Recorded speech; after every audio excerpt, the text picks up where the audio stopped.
Congressman, are you there?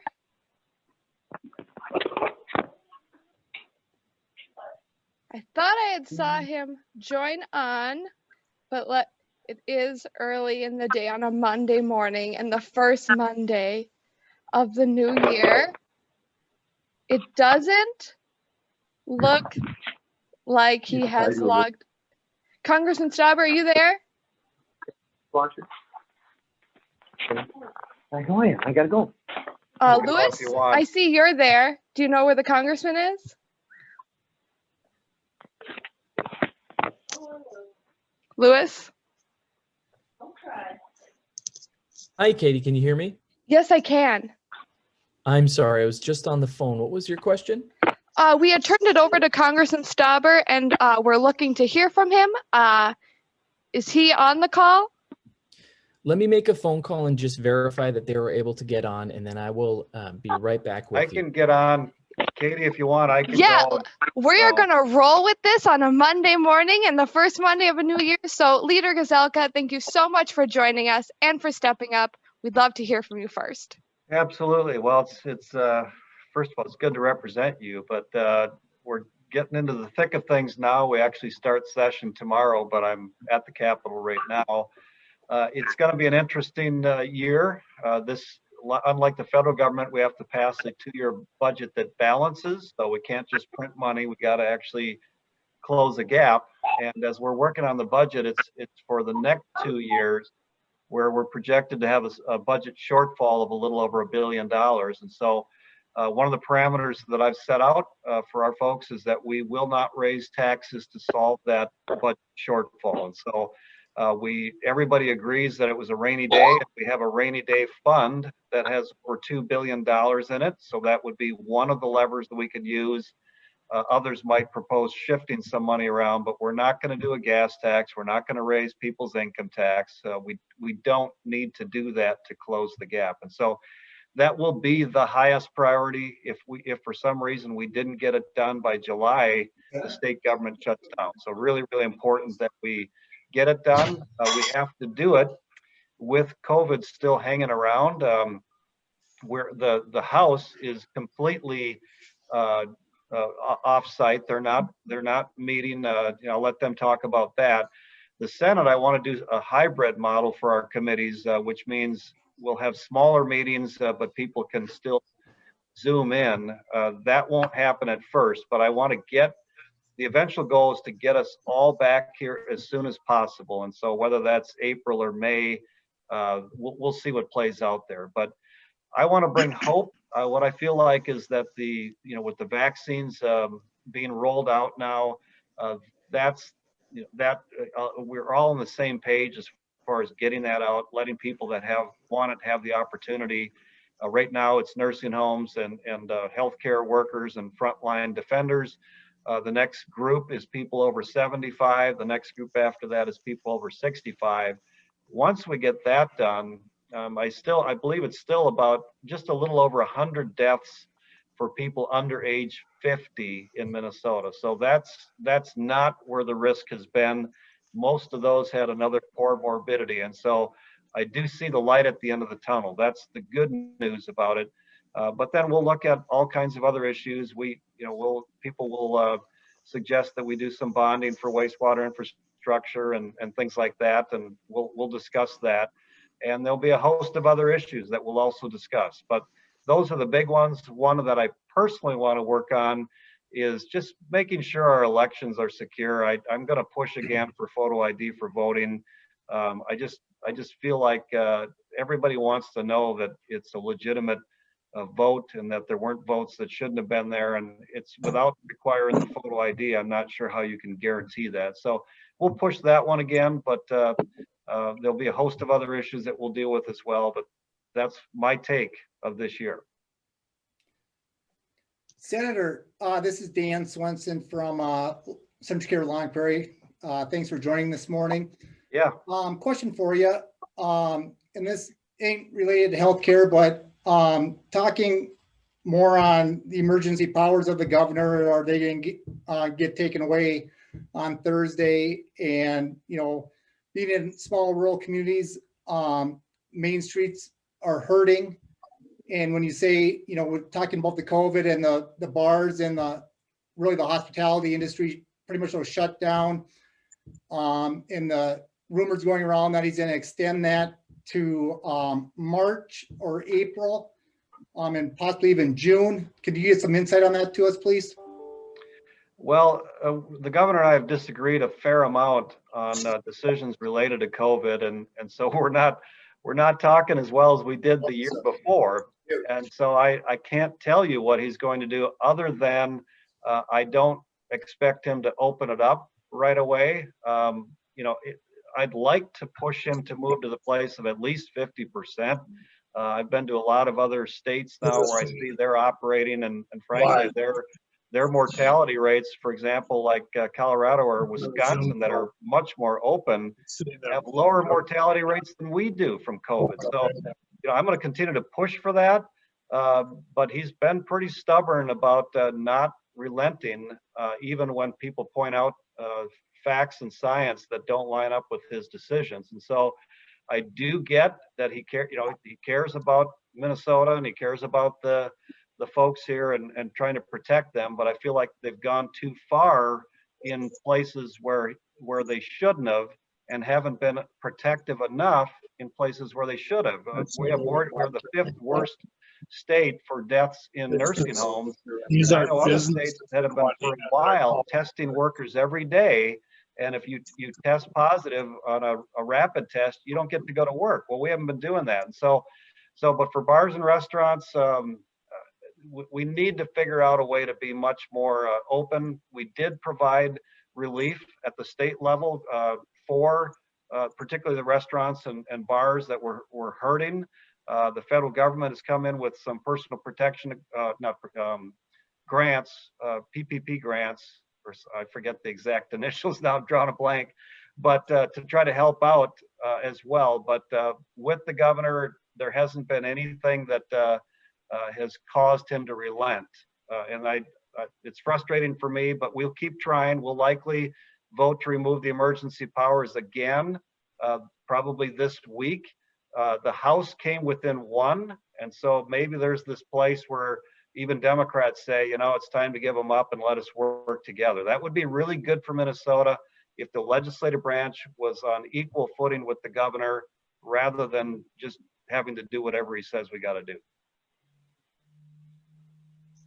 Thank you.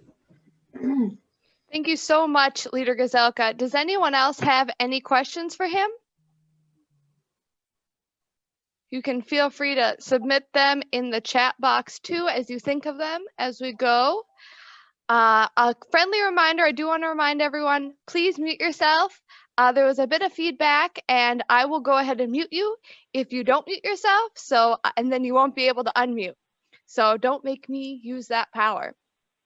I believe Congressman Stauber has logged on. I see him, mask on and ready to go, as he's walking down what seems to be a pretty busy corridor there. Congressman Stauber, we're ready to hear from you. Great. I just wanted to, I'm just coming off the House floor to vote, but I just wanted to thank everyone for allowing me the opportunity to speak to the great people in the Wadena area on economic development. And I'm going to find a quiet spot here, but you know, I have a lot of optimism for this Congress, and I think we have a lot of opportunities right now to make sure that, you know, we put legislation forward that supports our small businesses. And, you know, last week we voted on the additional PPP monies for businesses, and as you know, part of that was the businesses weren't going to be taxed on that, because the small businesses were told that early on, and we have to live up to our word. And I think it's important that not only do we help the small businesses, but also allow them to open up. Nothing will replace the a good economy other than businesses open up, and small businesses, you're the engine of our economy. I was in the Wadena area. I saw the work that you all put together to encourage each other, to keep each other afloat and working. It was unbelievable. The people that I spoke to in your area that worked together to help each other out, even if they were competitors even 9 months ago. That is the Minnesota way. And I am very, very proud and very happy to hear those stories. So now, as we go forward, we have to get through this COVID. We have to responsibly open up. We have to allow this economy to flourish, our small businessmen and women to get back to work. We have economic drivers that are really important, and you're seeing that in the replacement of Line 3. Look at the thousands of jobs that are being put forth every day. That's helping our communities and bringing money into our communities. And I think it's important that from the standpoint, we also put a transportation bill planning. We have to support the Highway Trust Fund. We have to make sure that we invest in that infrastructure because we know it's needed. And I've been saying this for 2 years, and it's unfortunate that partisan politics comes into this play. You know, the NDAA for 51 years was not partisan. This year it became partisan, unfortunately. So we're working across the aisle, trying to get common sense legislation forward that's going to help northern Minnesota. It's going to help Wadena in your area. It's going to help the small businesses that rely on an open economy. The rural broadband is a huge issue that we all agree on. And look at targeted investments. You know, when I just mentioned that PPP. Just the fact of the matter is that PPP, I would have rather had it targeted for people that actually need it. But Pelosi did not give us the option. She said it was her way or the highway. We couldn't. She actually added half of the omnibus, which is the government funding, into the NDAA with some awful stuff in it. So, you know, we have to, make sure that we get back to regular order in our nation's capital and really work on behalf of the people. And I think that there's an opportunity. I'm on the Small Business Committee, or actually I've had requested a waiver on the Small Business Committee, Natural Resources Committee, and the Transportation Infrastructure. It hits our district real well and in a good way. So those are some things that we're going to work on, including, as Senator Gazelka talked about, election integrity. That is huge right now. And I think that we have, as we enter this next Congress, I think that's going to be a high priority. And I think it's going to be high priority in the states too. Election integrity, it's the states' rights issue, the 10th Amendment. And I think it's really important that we look forward to having that healthy discussion, and we want all legal votes to count. And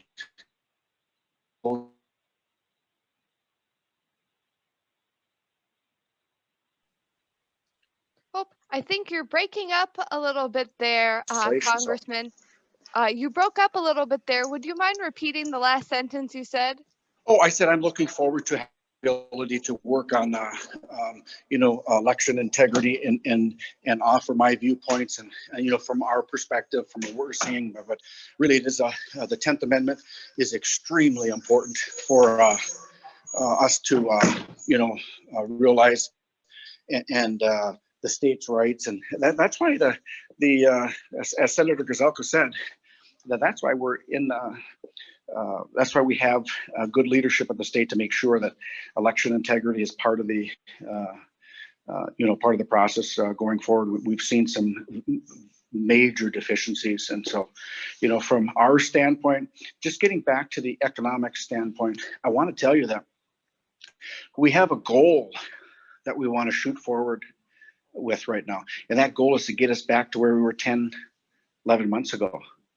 The unemployment was historic lows. Optimism for our small businesses was at an all-time high. We talk about the federal government, just get out of our pockets and get off our backs and let those small businesses flourish. The pro-growth, pro-jobs legislation that allows farming and making sure our farming communities and our farmers can compete with anybody in the world. And these are all important issues that are in our nation's capital. We're going to discuss, and we're going to get to them in very short order. So I think there's a lot of priorities that we're going to put forward, and I'm certainly going to fight. As I said, I'm going to fight for our economic drivers, our farmers, our ranchers, our small businessmen and women, our miners. I'm going to fight for our way of life to make sure that in our nation's capital, northern Minnesota, is represented and represented well. And I just want to say it's a privilege, and I'm humbled to serve as your representative in Congress. It's such a special opportunity, and I don't take any day for granted. So with that, if you have any questions, I'll stick around a little bit. I'm back from the House floor. I got to go back vote in just a few minutes, but I've got time for questions for sure. All right, thank you so much for joining us and making the time, especially because you're in between votes. I love the action shot of you running down the hallway. Great constituent services there. Does anyone have any questions for the Congressman? All right, I do have one quick question of my own. Childcare is a huge topic here in Wadena County. You know, we're in the middle of a childcare desert, and our providers, they're small business owners themselves, and they're struggling even before the pandemic. So I'm wondering if there's anything in the works or anything that you've been talking about helping childcare providers flourish and making it easier to open. Yeah, that's a great question, timely question. We know, I like the term childcare desert because we've known that in Minnesota's 8th district for a while. And it all comes down, when we have good childcare, that helps our economy, that helps grow jobs. And that's why in the Small Business Committee, I allowed our childcare providers to be able to access those small business loans in an easy and practical and expeditious way to not only keep them open, but those that want to invest in that, an opportunity. We know that when there's good, safe childcare providers, the economy builds in that area. It allows additional work. It helps with our workforce. And those of us who have children, we've struggled with that. My wife and I struggled with that, but in our case, we were so fortunate to have a provider that was awesome, and we trusted, and we're still close friends after 20 years. And so I can see that it's not only in our 8th district of Minnesota, it's across the nation. But just focusing on our 8th district, you are exactly right. We're in a childcare desert, and I'm working on legislation to allow that more centers to open up with the access to capital, the immediate access to capital, because I know it's part of that. It's a part of that economic engine, those economic drivers, because we know that more people will go into the workforce if those child care providers are in the area. So wonderful question. I apologize for not bringing that up, but that's one of my priorities as well. All right, thank you for sharing that with us. Does anyone else have a question for the Congressman? Katie, this is Joel. Can I jump in? Go ahead. Hi, Congressman Stauber, Joel Beiswinger, Tri-County Healthcare. Good to see you. Happy New Year. Happy New Year to you, Joel, and keep up the great work. And I appreciate the tour you gave me last fall. You have a tremendous facility. We are lucky to have you in the facility. Well, thank you very much. I'm blessed with a great team and great support from folks like you and Senator Gazelka and Representative Poston. So you talked a little bit about some potential infrastructure investment. I think roads is what you mentioned, but of course we've got our large project pending here. And there is a significant portion of infrastructure that we're working very closely with the city on. Any possibility, and whether it's economic stimulus activity or COVID relief or wherever it might come, where you think there could be some dollars available for things like water, sewer development? Yeah, the answer is potentially, because I don't want to overpromise something, but we now know through COVID our deficiencies and our supply chain dependency issues, and one of those is having our medical field and our medical staff in our hospitals ready to go in case something like this pandemic comes or some other tragic incident. So what's happening, Joel, is you're well aware of the hospital, the medical community are going to be a part of that conversation. And a part of that conversation is making sure that we have the beds available. The beds, the rooms that I toured for your COVID patients was spectacular. You thought outside the box. That's like I say, the Minnesota way. You did a fantastic job. Now, what we want to do is we want to expand and be able to offer some assistance on as we go forward. But at this very moment, I can say we just started the session. That's going to be part of the transportation infrastructure package. We want our emergency services, our medical fields to have the ability and the capability at a moment's notice to be able to serve the public and provide that good service and safe service that we need, Joel. So stay tuned on that. But I think it's a really, really good discussion to have, and we just need to take the politics out of these decisions, as we go forward. Thank you, Pete. You betcha. Keep up the great work, Joel. All right. Any other questions for the Congressman? All right. We'll keep moving along then. Thank you so much for joining us, and good luck on the rest of your session. Yes. Happy New Year to everybody, and our best days are yet ahead of us. I can assure you of that. Thank you. Thank you. All right. Representative Poston. Good morning. Katie, Good morning. Did I hear? I have a question for Senator Gazelka. I have to jump off in a couple of minutes. This is Dance once again from Central Care. Okay, go ahead. And maybe this is for both Senator Gazelka and Poston. In regards to, you talked about the taxes, and there's been representatives in the Minneapolis area saying that they cannot afford the People's Stadium anymore, and that they want to bring those taxes out to Greater Minnesota. And what's the chances of that happening for outstate Minnesota to pay that bill that Hennepin County said that they would cover? Yeah, I'll answer that. And then I was just about ready to get off, so I thought, okay, but I will answer that. We're not going to pass that on to Greater Minnesota. I don't know what the House is going to do. It's controlled by the other side, but there's no way that we're going to do that. The other thing that we haven't been doing is bailing out Minneapolis and St. Paul as because of the riots. We just said, look, we got to figure that out. We're not going to defund the police. I'm going to push to refund the police. I mean, it's just they're actually cutting their budget for the Minneapolis police force, and then when they have some of the civil discord there, that we have to send in the highway patrol and others. So it's a balancing act, because we want to make sure that everybody across the state feels safe, and sometimes you need additional resources. But for them to ask others to pick up the tab on their costs and prior agreements is not where I'm going to go. So I don't expect it to happen. I'm not going to let it happen. All right, thanks. Then a second question, in regards to the potential deficit that we're talking about.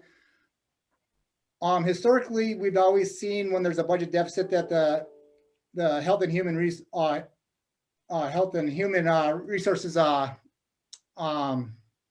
budget has always been stripped of funding. And as we went through this pandemic, we need more funding than ever.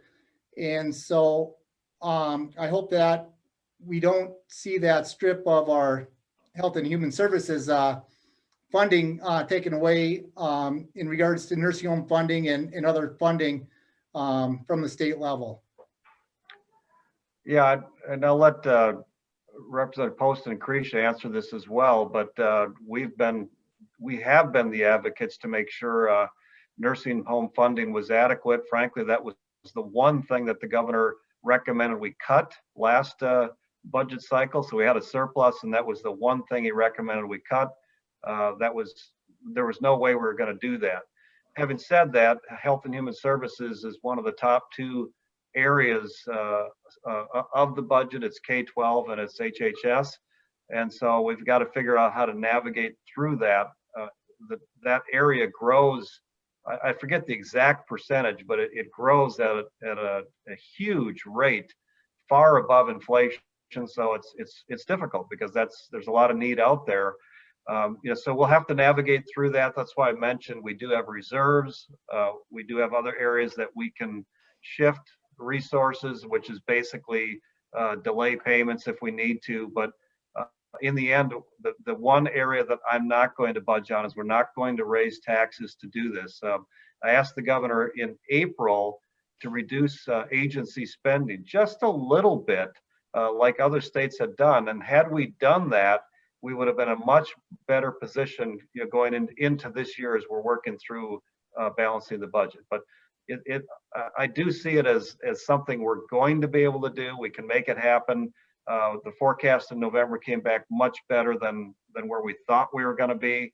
So I don't see any reason why we can't balance the budget without raising taxes. But the Health and Human Services is a big piece of the pie. One of the areas that we can address is, for example, some of the daycare fraud. There are areas that there is abuse. So hopefully we can address it that way without hurting anybody that really needs the resources. With that, I'm personally going to get off, but thank you for everything you all do, and we'll talk to you soon. Thank you so much, Leader Gazelka. Have a good day. Yeah, you too. All right, Representative Poston. Good morning, Katie. Good morning, everybody. Happy New Year, everybody. Katie, it's not really easy to follow the congressman and the Senate Majority Leader. I don't know that there's a whole lot more I can say about the state other than, our biggest priority going into this session is going to be the new budget. It's about $50 billion for the upcoming biennium, and it's going to be really clunky on the House side of things because, as you heard Senator Gazelka say, we're going to be doing most of this remotely by Zoom. And our Zooms that we have on Coffee Talk or Legislative Lattes is great. It's really difficult when you get several hundred people on a Zoom and you have to vote. In fact, today we're all going to be outfitted with a finger print reader that's going to be attached to our laptops so that every time we vote, our finger has to be on that reader so we know who's actually taking the vote. And it will be electronically done instead of voice voting like we've done in the special sessions that we've had over this past year.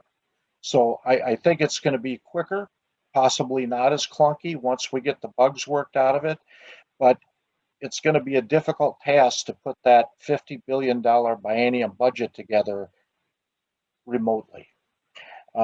Resolving the deficit, I think Paul talked well to that. We hope to use reserves. I'm like Paul, I do not want to see any new taxes come along, and I think we can do this without new taxes because of the good news that we got in November. So we'll certainly be working very hard to do that. Myself, I got a couple of new assignments for this legislative session.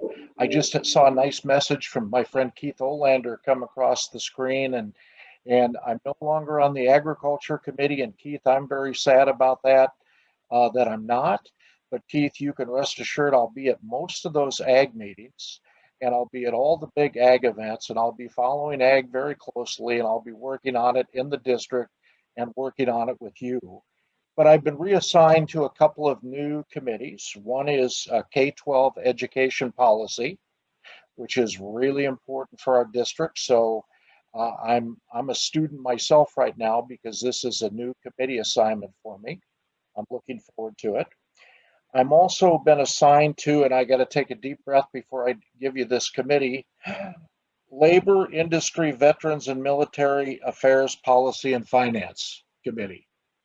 And I'm really excited to be involved back with the veterans. I was on that committee during my first term, so the military and veterans very near and dear to my heart, and I'm glad and proud to be on that committee. I'll remain on public safety and criminal justice reform, and I'll remain on the subcommittee for Minnesota water policy. I got a couple of other new things that I'll be doing after a few terms. I was put in the position of being a deputy whip for the GOP caucus in the House. And I've been asked to be part of a mentoring team to mentor new members that will be sworn into office tomorrow. So I'm excited about that. Those are a couple of new things for me.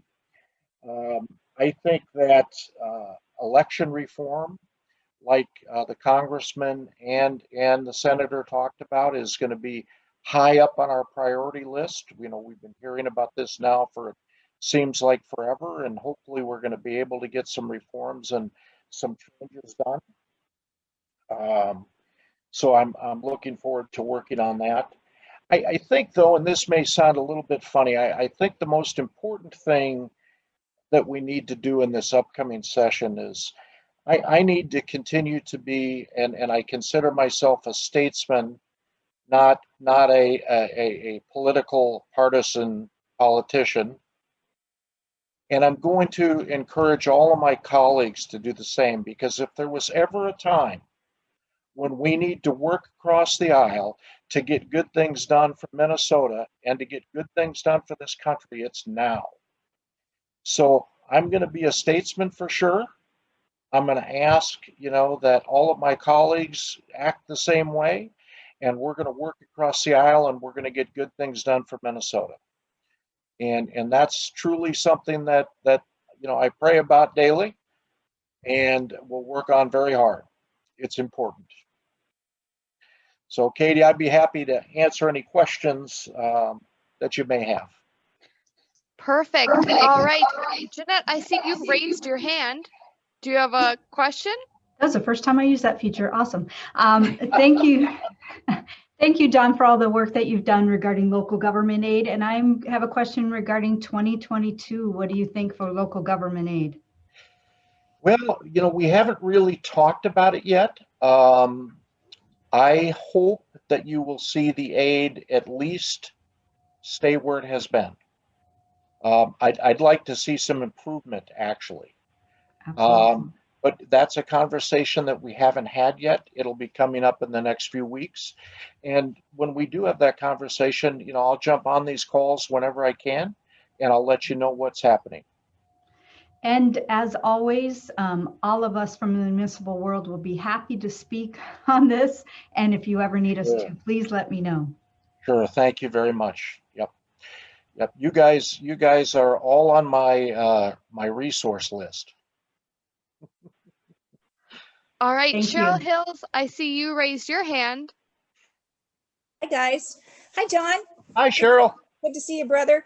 Here, I have a couple of comments. First, on broadband. If we don't see money for broadband, we're going out behind the barn. You and I and Gazelka and a whole bunch of us, because healthcare needs it. You know, education needs it. You know, remote working needs it. You know, our big private sector needs it. And it's always been on that back burner. And if we have dollars, we'll allocate it. This is not a luxury anymore.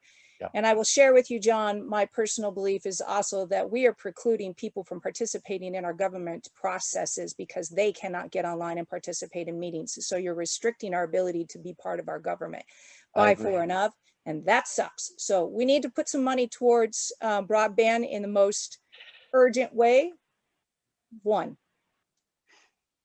2, well, now that you have this new committee, MDVA needs to think about, you can talk to the County Veteran Services officers a little more, but the knowledge that I have about how they define poverty for veterans is out of date and somewhat unrealistic for rural veterans, particularly those that have some assets like land They still are very much so living below the poverty lines, but they have some assets that preclude them to being eligible to some programs. We need to fix that.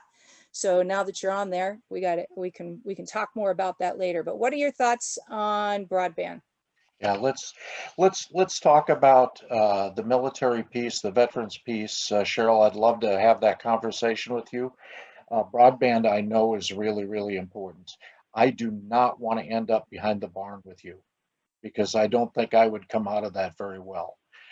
So I'm going to work on broadband funding. I'm excited to be on this K-12 education policy committee because I know it's already on our agenda for one of our first meetings.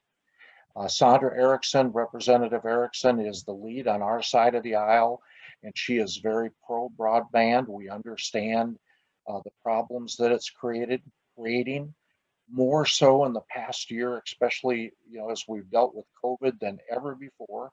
And you're right.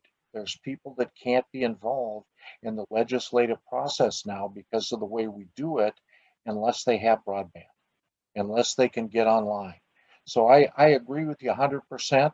I'm going to use you as a resource, and I will go up to bat for broadband for us. All right, Joel, I see you have your hand raised. Yeah, I'll just piggyback on the broadband comment. And not only is it affecting our rural constituents' participation in the governmental process, as Cheryl said, but it's also now potentially really affecting people's health and healthcare. There are people who are very cautious, very concerned about protecting themselves right now. Mm-hmm. And I think we'll see some of that even maybe in the future in terms of how we've managed influenza this year. We've seen a very favorable influenza season, probably because of the mitigation efforts we've been doing around COVID. But lack of broadband has the potential to severely impact individual and broad public health.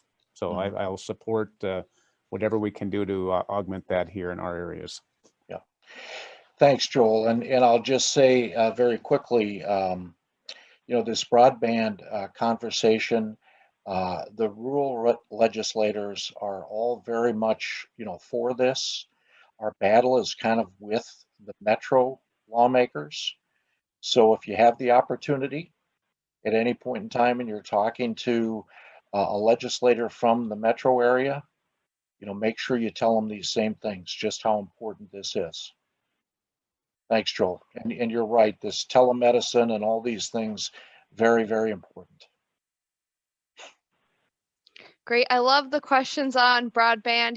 We're fortunate here in Wadena County to have West Central Telephone Association, which has just, really taken the lead on making sure us in rural areas have access. And I just think they're a great model of how rural cooperatives can make this work. And I'm not just saying that because they're partly my bosses. I truly do think that. Cheryl, I see you still have your hand raised. Did you have another question or no, you don't? Okay. Are there any other questions for Representative Poston? I have a question, Katie, if I may. Go ahead. Mr. Poston, this is Andrea Havernan. I'm a small business owner and also school board chair in Monaga. I've met with you a couple of times. I realized that one of the reasons Minnesota is in a better shape than we thought we were going to be finance-wise is because there are so many students who didn't attend public school this year, and there's excess money there. Realizing that the same number of students are still in Minnesota, some of them will go back to public school, and some of them will remain homeschooled probably for the rest of their schooling.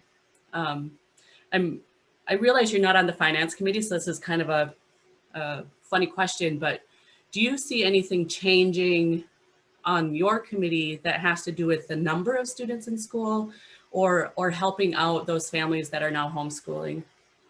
Andrea, I'm not on education finance, but the two committees work very, very closely together. They have to.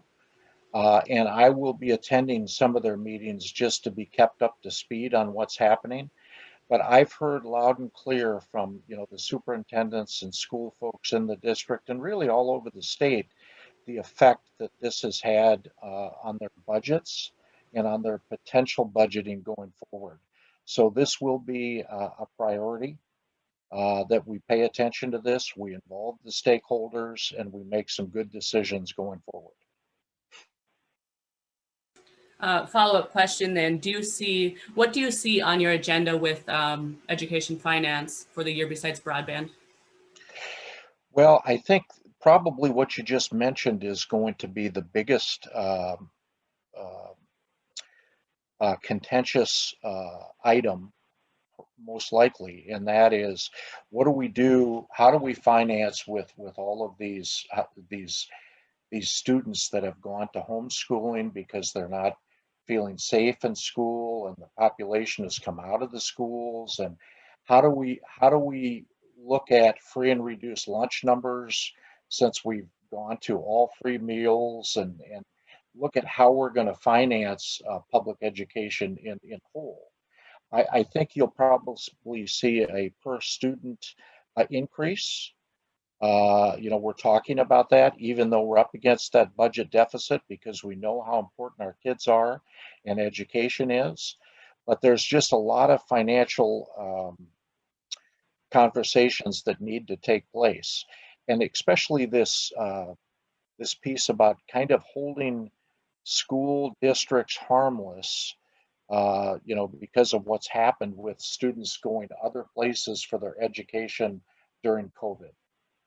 So I think that's going to probably be very, very, very high on the priority list, and will be talked about probably this week. We start committee meetings actually tomorrow after we're sworn in.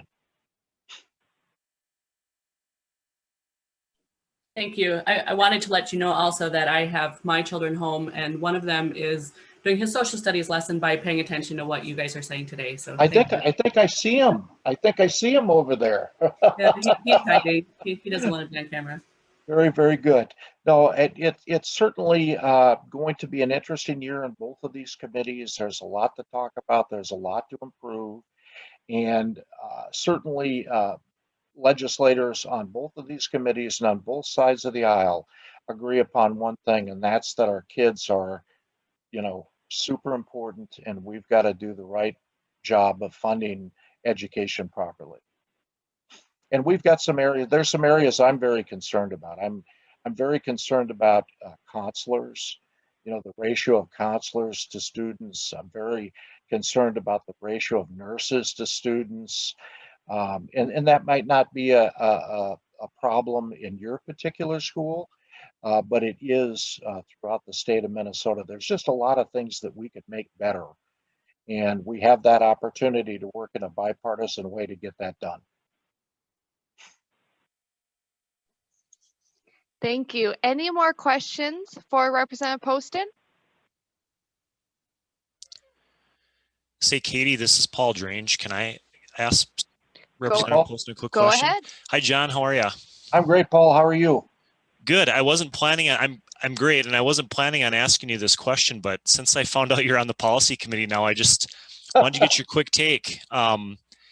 If the constitutional amendment question comes up again with that was brought forward by Mr. Kashkari and Supreme Court Justice Page, that will clearly land on your desk now with the group you're in. Do you have any thoughts on that, or just wanted to get your thoughts on that and see where you think that might go? I fully expect that will come back in front of the legislature, Paul. I don't know that it will in this particular session because of the budget work that we have to do, and because of the remote way that we're going to have to do it, at least on the House side. So I don't know that will be anything that will take up a lot of time in this session, but most likely will a year down the road. I know both of those gentlemen are pushing very hard to see that through. So I expect it to come back and in front of us, but probably not this year, not this session. Thank you. All right. Any more questions for Representative Poston?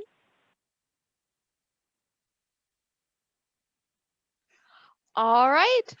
Well, with that, thank you so much, Representative Poston, for joining us today. We really do appreciate having you on the call, and we appreciate your colleagues for joining us as well, even though they're no longer on. To everyone else, thank you so much for joining us and listening in. This is the first Coffee Talk of the year. If you're new to the Coffee Talks, we do host these every other week on Monday mornings at 11 a.m.